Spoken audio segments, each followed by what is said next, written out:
Are you ready?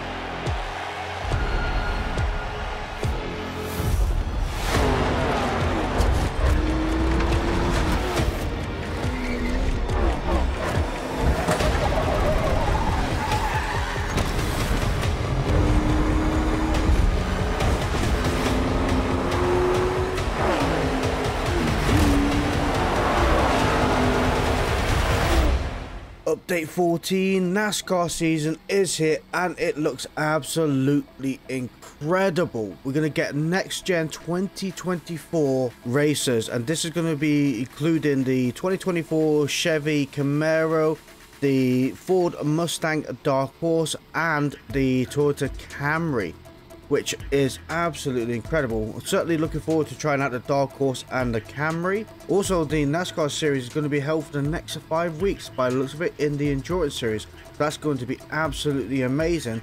Also, for the first week from the 6th November to the 13th, we're going to get a modern factory race cars and Ginetta Juniors. Ginetta Juniors were brilliant last time they were here. From the 13th to the 20th, we're going to get vintage Le Mans sports cars, M3 and the Forza GT2 series. 20th to the 27th is early factory race cars, Lotus 11s and the Forza GT3. 27th to the 4th is P2s, Subaru BRZ, which is going to be very interesting, and the Forza GT2 again. And for the 4th of December to the 11th of December, GTX sports cars, Mazda Miatas, which I do know is very popular, and a factor Forza GT3s. You might think it's all over now, but it seriously isn't. There's still more to give you. And the biggest one here is driver AI is going to be tuned for more competitive driving. In their words, more intense oval racing. So love to see what's going to happen there. And I do know apparently my driver tar is very aggressive. So if you ever meet my driver tar in the solo race, just try and stay away from that person, because they are not me. They're literally a polar opposite of what I am. Another driver tar bug that is being fixed is their tire wear.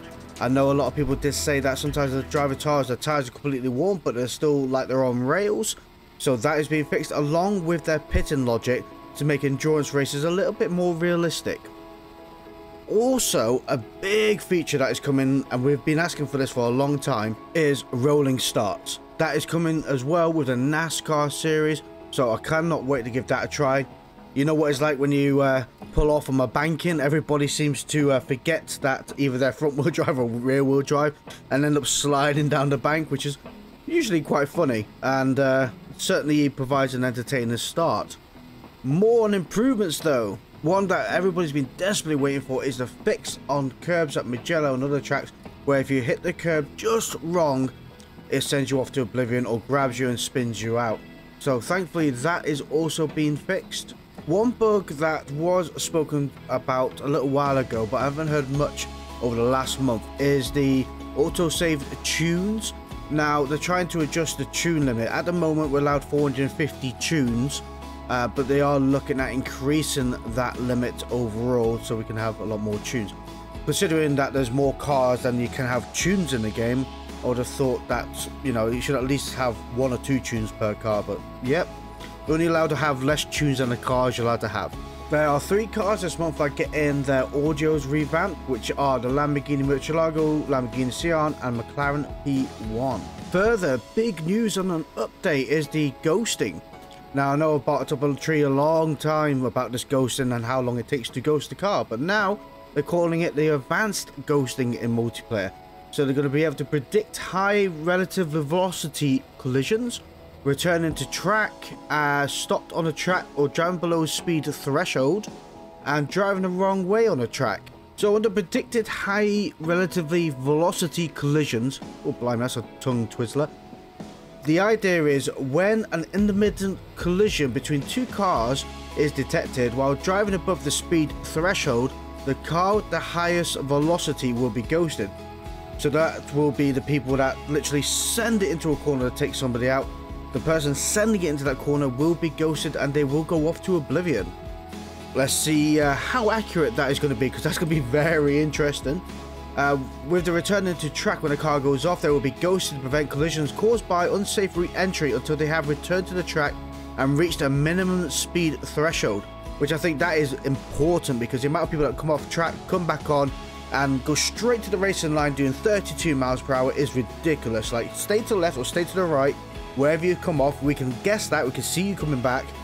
Stay out of the way, stay off the racing line, because what's the point? You're not at this racing speed, so why go to the racing line? I digress.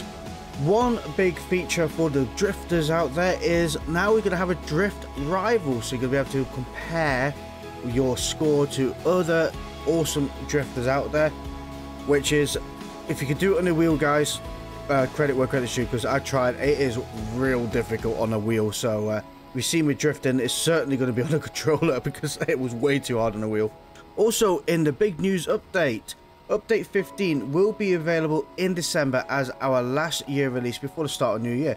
This update will be called Australia Month, featuring the return of Mount Panama Circuit, home of the legendary Bathurst 1000 endurance races, and will celebrate the diverse racing heritage of the cars from the land down under.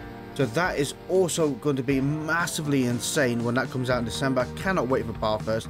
Let me know what you think down in the comments below. Heading back to update 14 with the NASCAR series, I would have also liked the idea of having a few more tracks involved within the NASCAR series. I think 3 tracks overall we have at the moment. It's a few. Is it enough? I would have liked a few more, you know, just to spice things up. I mean, this track I'm at now is quite big, but I would have also loved some smaller ones, some more oval ones, you know, just a bit of variety would have been nice. Let me know also down in the comments below if you would have also liked a few more oval tracks, maybe higher top speeds and things like that. I have to be honest, I'm extremely excited and I cannot wait to jump into a NASCAR and absolutely send it around the track for 1 hour. Yes, last time I did a GT3 or was it GT2 race, it was an oval. I gotta admit, my arms were hurting at the end of the day. I did it, I think, 3 or 4 times, so that's what, 3 or 4 hours of pure endurance racing. It was worth it though. It was insanely fun. I cannot wait to see what these races are going to turn out like, because the beginning of the race, if it's going to be a rolling start, it's going to be a little bit bumpy here and there. There's going to be some crashes. These 200-mile-per-hour crashes are going to be insane. I wonder how many they're going to be able to collect up, and if the ghosting is going to be quick enough to react, and if you can ghost your way through.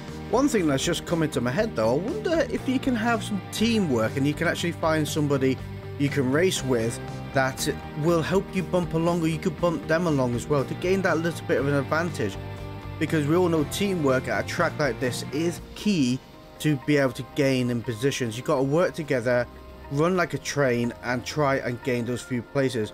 Or are you going to go solo and just battle your way through and hope for the best? That's what it's so many different possibilities. I'm so excited to try them all out. But yeah, thank you all for watching.